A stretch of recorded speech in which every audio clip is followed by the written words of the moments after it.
Olá, pessoal que passa por aqui no nosso canal, você que já é inscrito, você que está chegando agora. Fica o convite para você se inscrever, caso não tenha feito isso ainda, ativar as notificações e também, é claro, conhecer as colunas aqui do canal, nosso trabalho, nosso curso livre também de teologia por aqui. Venha conhecer o nosso trabalho e venha apoiá-lo também, sua participação será muito bem-vinda.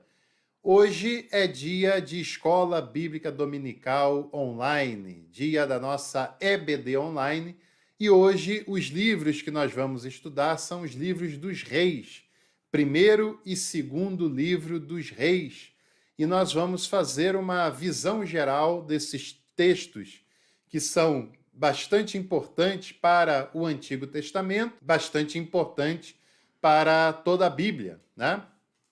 Aliás, você pode escrever aqui embaixo nos comentários se você já leu os livros dos reis, esses dois livros que estão lá no Antigo Testamento. Se você já leu, se você ainda não leu, se você conhece, comenta aqui embaixo também para a gente interagir sobre esse conteúdo bastante importante, bastante significativo.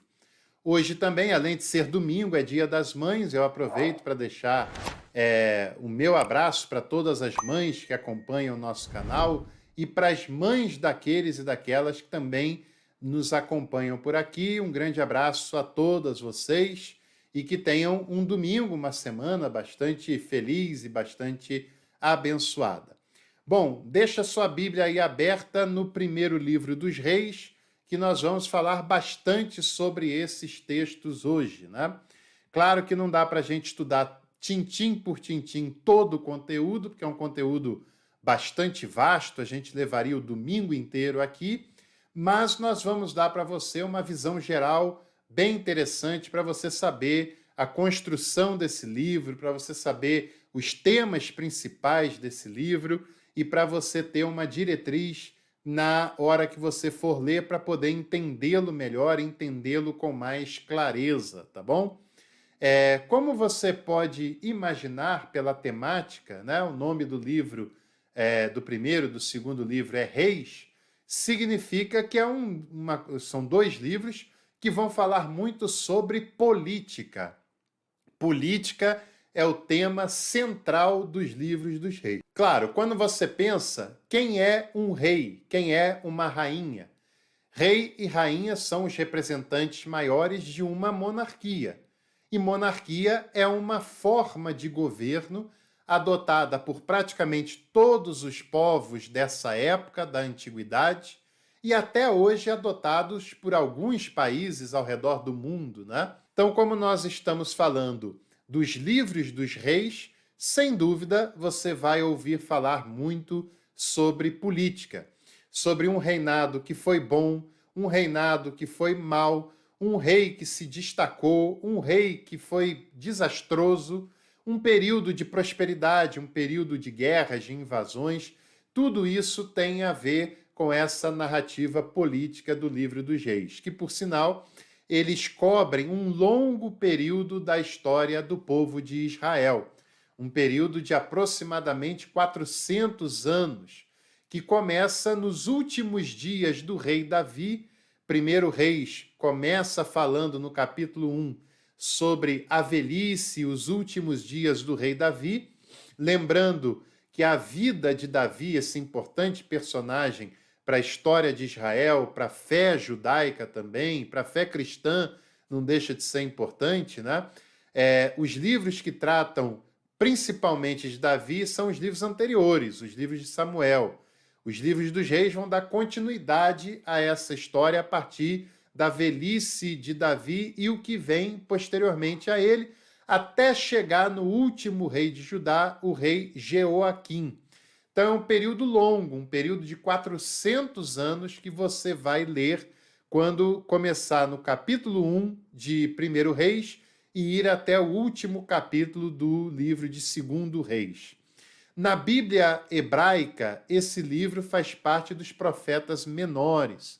Já na Bíblia cristã, na Bíblia católica, protestante, ele faz parte do Antigo Testamento e ele faz parte do que nós chamamos de livros históricos.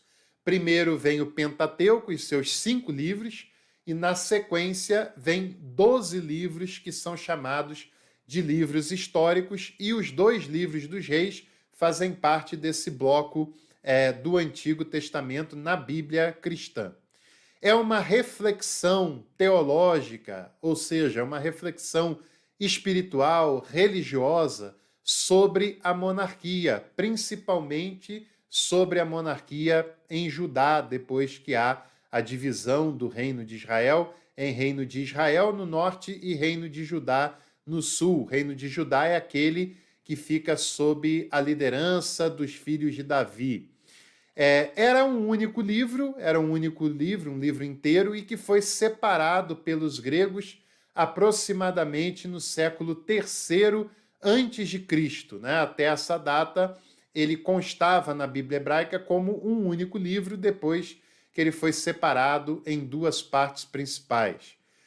Assim como os outros livros, ele foi escrito não de uma única vez, né? Foi escrito em algumas etapas até a redação final, que é esses livros que nós conhecemos hoje, e ele teve mais do que um escritor. O primeiro escritor, ou o primeiro redator final dessa obra, escreveu do 1 Reis, capítulo 12. Capítulo 12 é justamente quando há a divisão do reino norte e do reino do sul. Até então o reino era um só. No capítulo 12 começa o reinado de Roboão, que a gente já vai ver um pouquinho mais avante, e o rei Roboão acaba errando contra Deus, contra o povo, e por isso uma parte daquele reinado, uma parte grande, acaba indo com Jeroboão e rompendo relações com a tribo de Judá e criando 2 reis, né? Então, o primeiro redator começa a escrever daí, do capítulo 12 de 1 Reis, e vai até o segundo livro dos Reis, capítulo 20. Já o segundo redator, ele dá continuidade a esse trabalho.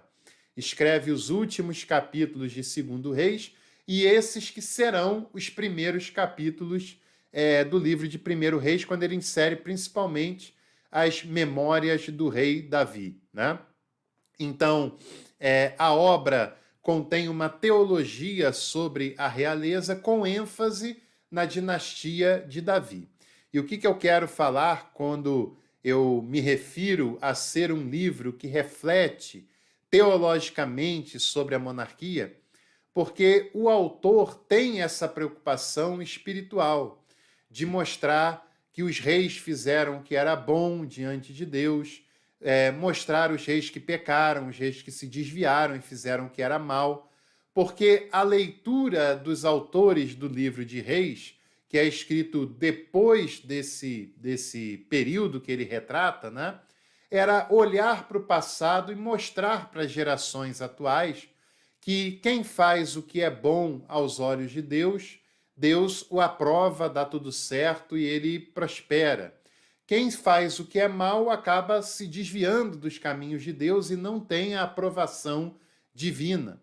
E esses autores mostrarão isso o tempo inteiro, dando ênfase na dinastia davídica, mostrando que Davi foi um homem de Deus, que ele passa valores para Salomão, seu filho, por exemplo, e que em alguns momentos dessa dinastia, alguns desses reis aparecem ali, os valores do rei Davi. O livro também, por ter sido escrito posteriormente, já é escrito numa época em que os sacerdotes tinham tomado o controle da religião em Israel. E por isso essa religião passou a ser centralizada na figura e no ofício dos sacerdotes e passou a ser concentrada em Jerusalém e no templo de Jerusalém. Antes disso tinha outros templos, outros altares, mas a partir desse momento a religiosidade ela é praticada exclusivamente na capital, Jerusalém, e no templo que lá está. Outra coisa bastante importante que você vai encontrar no livro dos Reis é a presença dos profetas, o desenvolvimento do ministério dos profetas, principalmente Elias e Eliseu, esses personagens tão importantes para a fé judaica.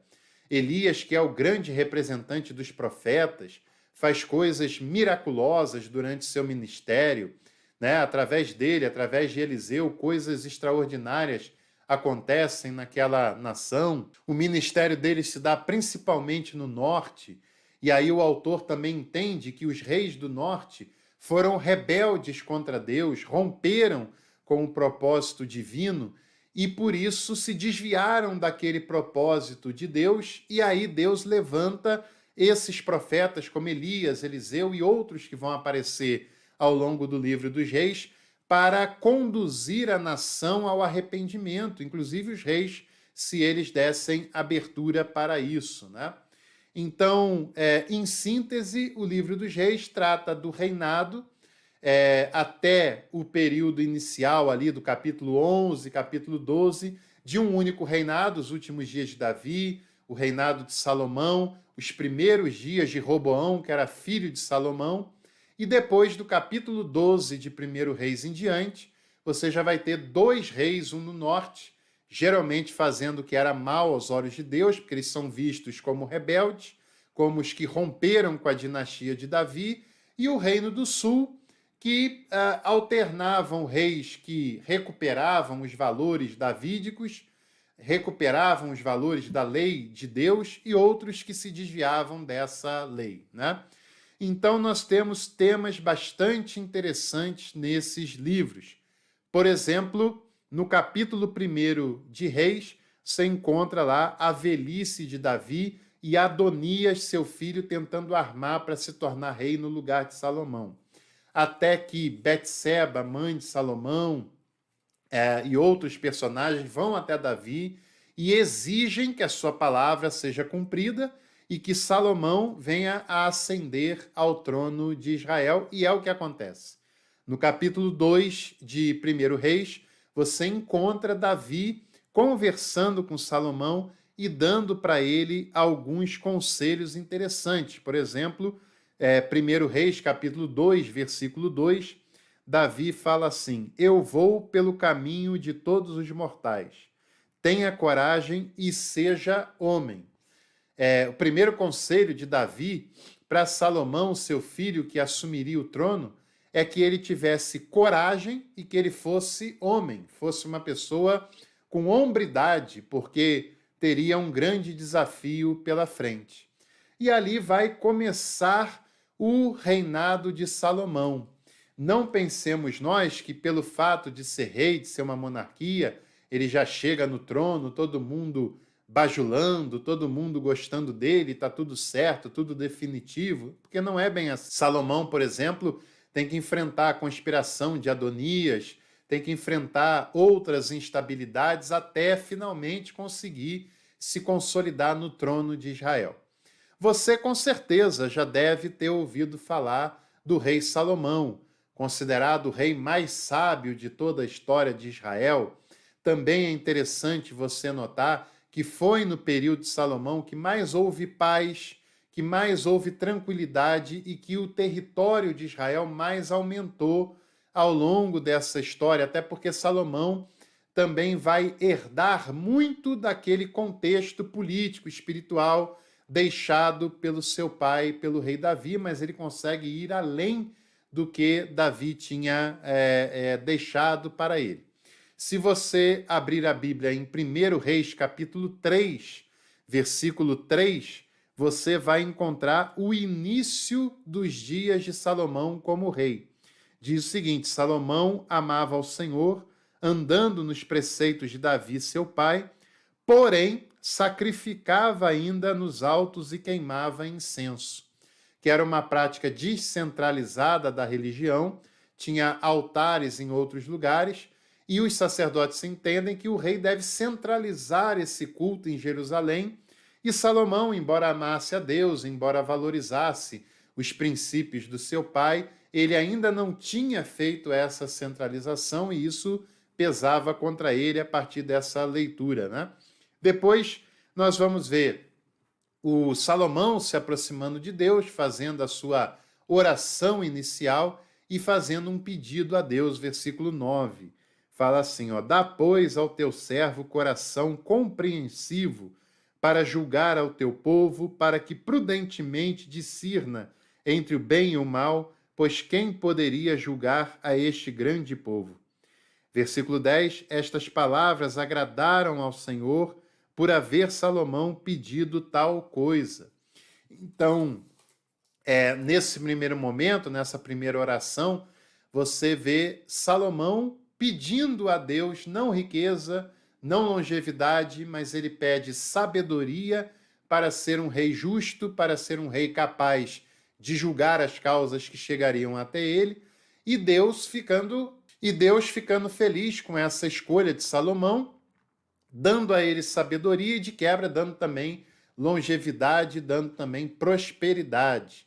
Logo na sequência, você vai encontrar aquela história que você já deve conhecer, que é as duas mulheres chegando até Salomão e as duas falam que o filho é dela e querem que o rei dê uma solução, né?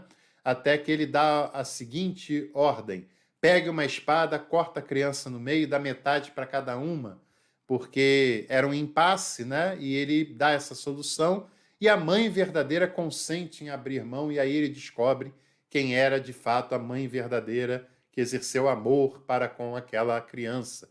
Preferiu vê-la com outra do que vê-la morta, né? Então é uma manifestação dessa sabedoria que Salomão pediu a Deus. O texto vai falar também sobre a prosperidade de Salomão. É Salomão quem edifica o templo, que tinha começado a ideia lá atrás com Davi, mas é ele quem vai fazer isso. E Salomão não só constrói o templo em Jerusalém, como ele também constrói a casa real. E dizem os estudiosos que a casa real era ainda maior e ainda mais imponente do que o templo, né? Salomão também é alguém que faz muitas alianças com outros povos através de casamentos. Isso é bastante complicado para ele do ponto de vista da espiritualidade, porque ele acaba abrindo muitas concessões que os autores entendem que ele não deveria ter aberto, mas assim o foi, né? Assim ele o fez. E depois ele ora a Deus, abençoa o seu povo também, e aí a história vai caminhando ao longo da sua vida, ao longo da sua trajetória, até que ele vai morrer e vai passar o trono para o seu filho, e o sucessor natural era o seu filho Roboão. O capítulo 11 mostra esse Salomão pecando contra Deus, né? Se desviando dos seus propósitos, apesar de toda a sabedoria. E aí no capítulo 12 nós temos Roboão com a seguinte cena. Vem diante dele uma parte do povo liderado por Jeroboão, e ele faz ao rei Roboão um pedido. O teu pai aumentou muito os impostos e nós queremos uma suavidade nisso, né? Para construir a casa real, para construir o templo, Salomão aumentou os impostos e o povo se sentiu um pouco sufocado. E depois, com Roboão, o povo entende que não tem mais obra, então ele pode abrir mão, né? Roboão pede um tempo para pensar, isso está no capítulo 12 de 1 Reis, se aconselha com os idosos, com os sábios, e eles dão a ele o conselho de que ele consinta nesse pedido e abra mão, seja mais leve, e no meio do caminho ele ouve os jovens que ordenam a ele, orientam a ele a pesar ainda mais a mão sobre aquele povo. Ele fica com o segundo conselho, e quando ele se reúne com o povo, as coisas não dão nada certo. Ele diz que não só não vai diminuir imposto, como vai aumentá-los ainda mais. E isso gera, claro, uma instabilidade social grande, isso gera uma insatisfação muito grande naquelas pessoas, e elas, lideradas por Jeroboão, chegam a uma seguinte conclusão, que eu vou ler no capítulo 12, versículo 16. Vendo, pois, todo Israel que o rei não lhe dava ouvidos, reagiu dizendo: que parte temos nós com Davi? Não há para nós herança no filho de Jessé. As vossas tendas, ó Israel, cuida agora da tua casa, ó Davi. Então Israel se foi às suas tendas. Ou seja, o povo se rebelou contra a ignorância lá do Roboão. e disse o seguinte: olha, nós não temos nada com Davi, Davi é da tribo de Judá, nós somos das outras tribos, nós vamos sair, deixa ele para lá e vamos fazer o nosso reino. E eles dividem mesmo, as 10 tribos ficam sob a liderança de Jeroboão, mais tarde com Acabe vão fazer a capital em Samaria, e no sul fica apenas Judá, a descendência de Davi, né? E essa divisão é no capítulo 12, e a partir de então o reino será dividido entre um reino no norte e um reino no sul. Outros temas também que vão aparecendo por aqui, por exemplo, mais à frente, o reinado de Asa, que é um bom rei em Judá. Depois nós temos nos capítulos 17 até o 22 de 1 Reis, a história centrada em 3 personagens: Acabe, rei de Israel do norte, e Jezabel, a sua esposa, e também Elias, o profeta levantado por Deus, diante do pecado de Acabe, do pecado de Jezabel. O autor ele tem predileção pelo sul e por isso não tem muito boa vontade com o norte, né? Então, tudo que eles fazem é pecado, é desvio, e está lá os profetas para trazê-los de volta, embora isso não aconteça, porque eles não se arrependam. No capítulo 17 até o 22 de 1 Reis, a história vai se concentrar na impiedade de Acabe. A história geral mostra que ele foi um rei até bem interessante, mas essa leitura religiosa o vê como um rei impiedoso, que não se converte ao Deus de Judá, né? E também Jezabel e o Elias tentando, através de seus feitos, das suas profecias, fazendo com que esse povo se converta a Deus. Por exemplo, você já deve ter visto, e aí a gente já vai chegando perto do segundo livro, né? Mas Elias no Monte Carmelo, em que ele enfrenta vários outros profetas que são de Baal, que estão a serviço de Jezabel, e vence todos eles, né, através de uma demonstração de poder. O Deus que manda fogo vai ser o Deus verdadeiro. E aí a história vai continuar até que nós chegamos no segundo livro dos Reis, onde a história começa a partir de Eliseu. Do capítulo 1 ao capítulo 7 fala dos últimos dias de Elias e principalmente do ministério de Eliseu, que é aquele profeta que pediu porção dobrada do espírito de Elias, que teve aquele episódio da ursa que atacou os jovens, que chamaram ele de calvo, aquele episódio de Elias multiplicando o azeite da viúva, quanto mais vasilha ela trazia, mais azeite aparecia, né? E ela prosperava. O capítulo 5 do segundo livro de Reis tem aquele episódio muito interessante de Naamã, que era alguém pego por lepra e vai até Judá mergulhar no Rio Jordão sob a ordem do profeta e acaba ficando curado da sua lepra, né? Por orientação, por ter seguido a orientação de Eliseu, e ele se converte ao Deus de Judá, continua prestando culto a ele, mesmo lá da sua terra, né? Depois vai falar sobre a ascensão de Jeú no norte, e essa leitura para o livro de Reis é importante porque Jeú é quem acaba com a dinastia de Acabe, e essa, numa leitura religiosa, é visto como um grande feito diante de Deus, né? E ali tem 4 descendentes de Jeú, que é a dinastia mais longa no Reino do Norte. Depois a reforma de Judá, ou melhor, a reforma de Joás no Reino de Judá. Judá estava se desviando dos caminhos de Deus, ascende ao trono o rei Joás, que conduz novamente a uma reforma religiosa e traz o povo a se converter ao seu Deus novamente, né? Mais à frente vai ter o reinado de Ezequias, no capítulo 18 e 20, 18, 19 e 20 do segundo livro de Reis, também pedindo a Deus, porque o profeta diz que ele ia morrer, ele ora a Deus pedindo mais um tempo, vive mais 15 anos, né? Depois vem Josias, e a gente já está quase chegando ao final desse livro, segundo livro dos Reis, capítulo 22, do versículo 8 ao 11, tem um acontecimento muito interessante, quando um secretário do rei Josias encontra um livro sagrado perdido, que provavelmente é o equivalente ao livro do Deuteronômio, e leva até ele, diz assim o versículo 8, então disse o sumo sacerdote Ilquias ao escrivão Safã, achei o livro da lei na casa do Senhor. E Uquias entregou o livro a Safã, e este o leu. Então o escrivão Safã veio ter com o rei e lhe deu relatório dizendo: teus servos contaram o dinheiro que se achou na casa e o entregaram nas mãos dos que dirigem a obra e têm a seu cargo a casa do Senhor.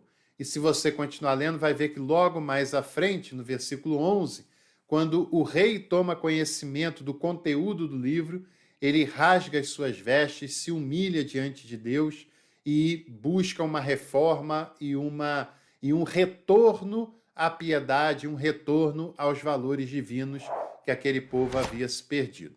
A história vai prosseguindo até que mostra o Reino do Norte sendo levado cativo para a Síria e mais à frente o Reino do Sul se desvia uma nova vez e é levado em cativeiro para a Babilônia.